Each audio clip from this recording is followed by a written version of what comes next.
Hello and a very warm welcome to all our viewers in Nigeria and around the world to Global TV's news cycle, live in Nigeria's capital, Abuja. I am Judith Peters. President Bola Ahmed Tinubu has arrived in New York City, United States, ahead of his first participation in the United Nations General Assembly, UNGA, as Nigeria's president. The Boeing 737 President jet NAV 001 conveying the president and his entourage touched down in New York in the early hours of Monday. President Tinubu was received by Nigeria's permanent representative to the United Nations, Ambassador Tijani Mohammed Bande, and Minister of Foreign Affairs Yusuf Tugar, with 6 governors and 7 ministers as part of his 17-man delegation to UNGA. This is the president's first appearance at the annual gathering, as attends several high-level meetings and engagement with other world leaders and business executives on the sidelines of the General Assembly. The theme of the 70th UNGA is Rebuilding Trust and Reigniting Global Solidarity, Accelerating Action on the 2030 Agenda and its Sustainable Development Goals, SDGs, towards peace, prosperity, progress and sustainability for all.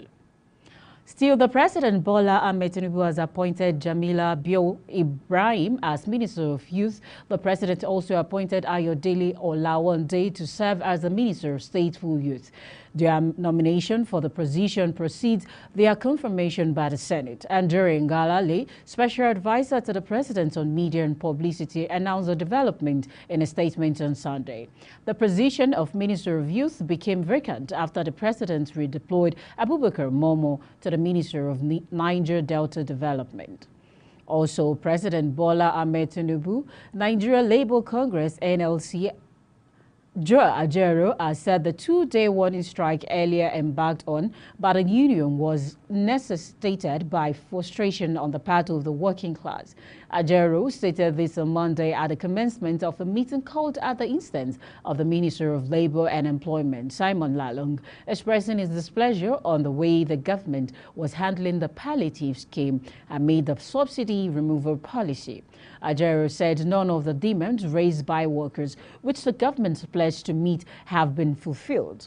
Despite the 2-day warning strike, Ajero, speaking on Monday at the commencement of a meeting called at the instance of the Minister of Labour and Employment, Simon Lalong, expressed displeasure at the way the government was handling the palliative scheme amid the subsidy removal policy.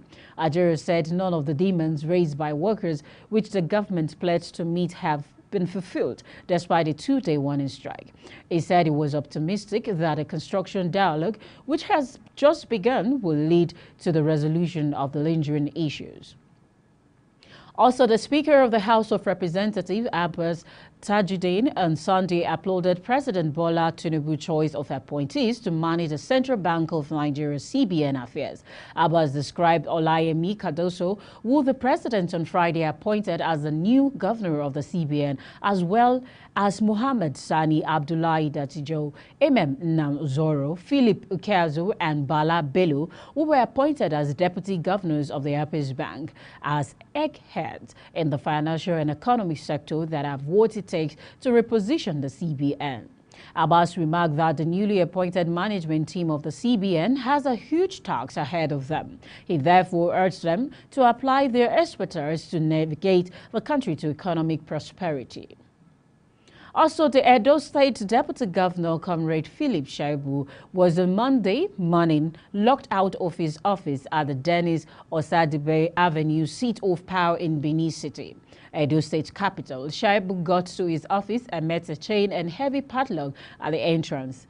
The embattled deputy governor and his aides waited for about 1 hour and thereafter left. Shaibu also made frantic phone calls to his principal, Governor Andrew Obaseki, but to no avail. Sources revealed that Shaibu had some discussion with the State Commissioner of Police and Director of State Security Services, DSS, alerting them of how he was locked out from his office.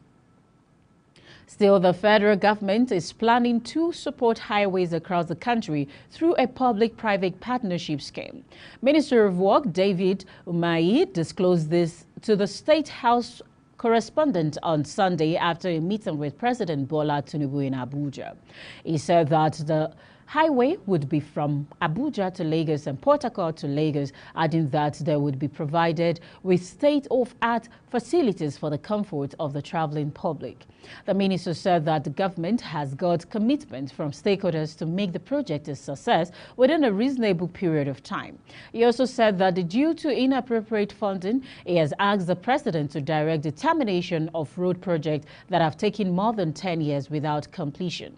The minister assured Nigerians that no project initiated by the part, but administration will be abandoned by government. Still, operatives of the National Drug Law Enforcement Agency (NDLEA) in Imo State on patrol along Aba-Owerri Expressway have rescued 5 pregnant teenage girls suspected to be victims of child trafficking used as baby factory. They were picked up while being relocated from their hideout in Nazi area of Owerri to Ikenegbu area of state capital. The spokesperson of the Anti-Narcotics Agency, Femi Babafemi, revealed in a statement on Sunday that the teenagers claimed they didn't know the men who impregnated them. The Imo State Command of the agency has since been directed to hand them over to the National Agency for the Prohibition of Trafficking in Persons for further investigation. Babafemi noted, meanwhile, fresh attempts to export various quantities of methamphetamine and songs by members of some transnational drug trafficking organizations through the Murtala Mohammed International Airport, Ikeja, and courier companies in Lagos were again thwarted by operatives of the NDLEA, who intercepted the illicit drug consignment concealed in different items. And now on the foreign scene, earthquake on Monday morning struck central Italy north of Florence, sending residents into the street. According to reports, there was no immediate damage, but schools were closed in some areas as a precaution and trains were delayed pending checks on the railway lines.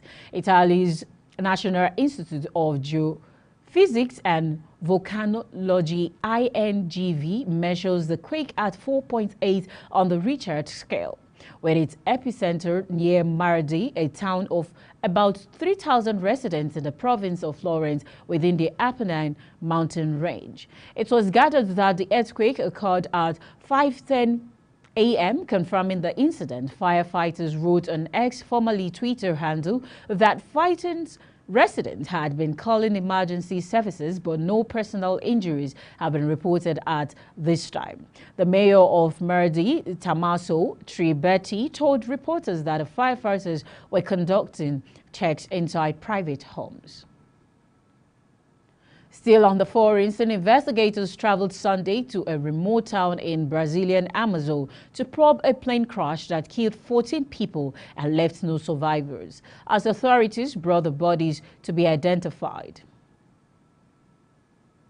Officials in Amazon state said the small top-up plan was playing the group of Brazilian sports fishermen into the northern town of Barcelos Saturday when it crashed in stormy weather.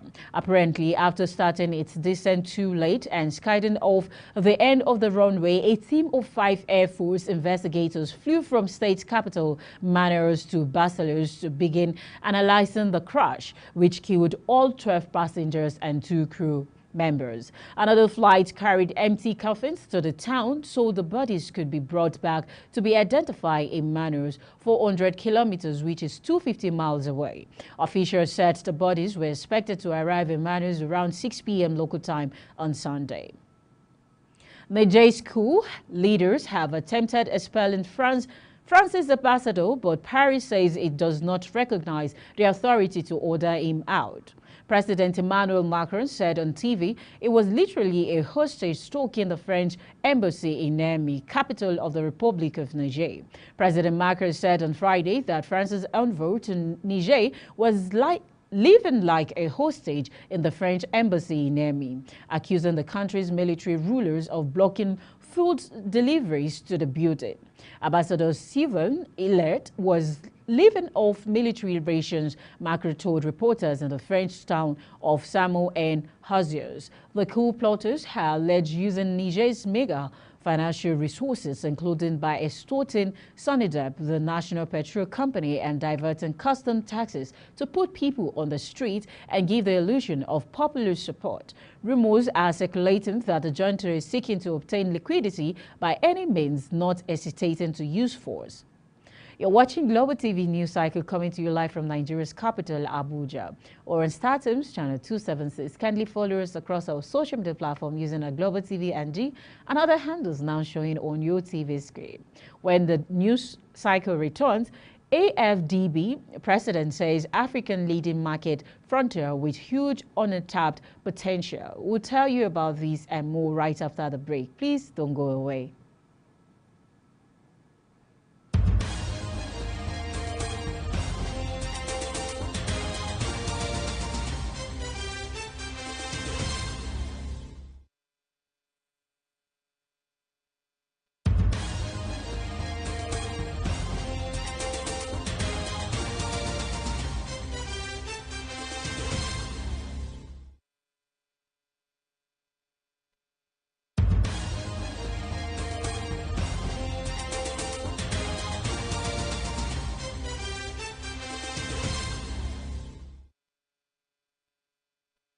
Welcome back, and if you're just joining us, it's the Global Television bringing you live broadcast of the news cycle from Nigeria's capital, Abuja. Now let's take a look at business for you.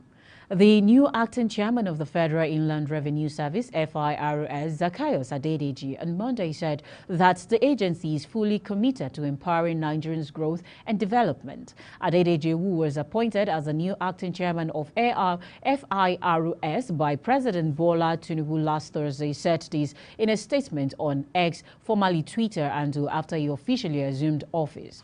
Adedeji said the FIRS is determined to align itself with President Bola Tinubu's Fiscal Policy and Tax Reforms Committee for a collaboration that will enable the government to shape a prosperous fiscal landscape that empowers national growth and development.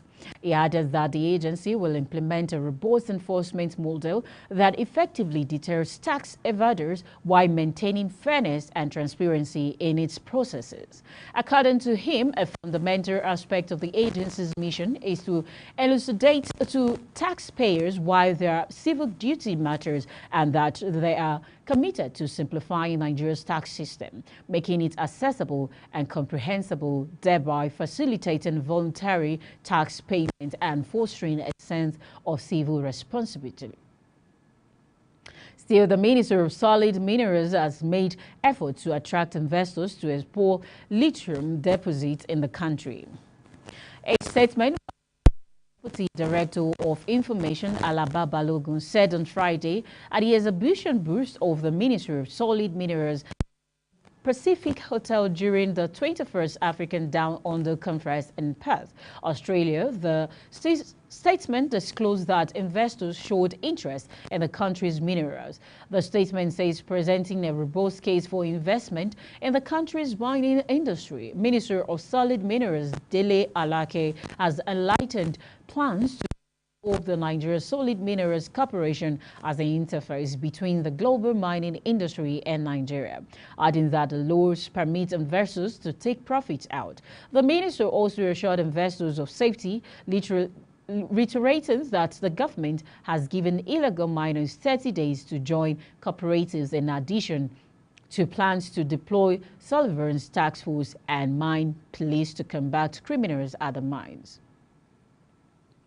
The Minister of Transport, Senator Saidu Al-Khali, has directed contractors handling the Kaduna-Kano rail line to review construction materials against vandalization. The minister gave the directive while inspecting the level of work on the project site in Makafi local government area of Kaduna State, urging the contractors to use anti-theft clips instead of metal.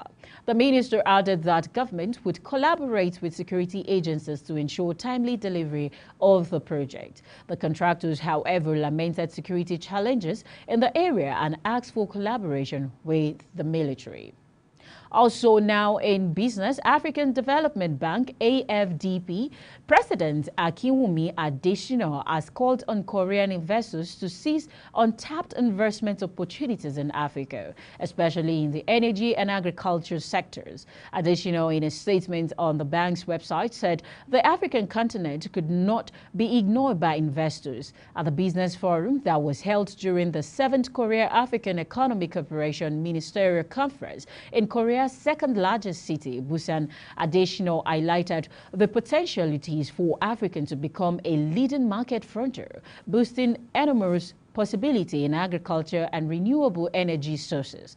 The bank chief assured the Korean investors that Africa is not as risky as reported, adding that it is a continent of opportunities waiting to be tapped.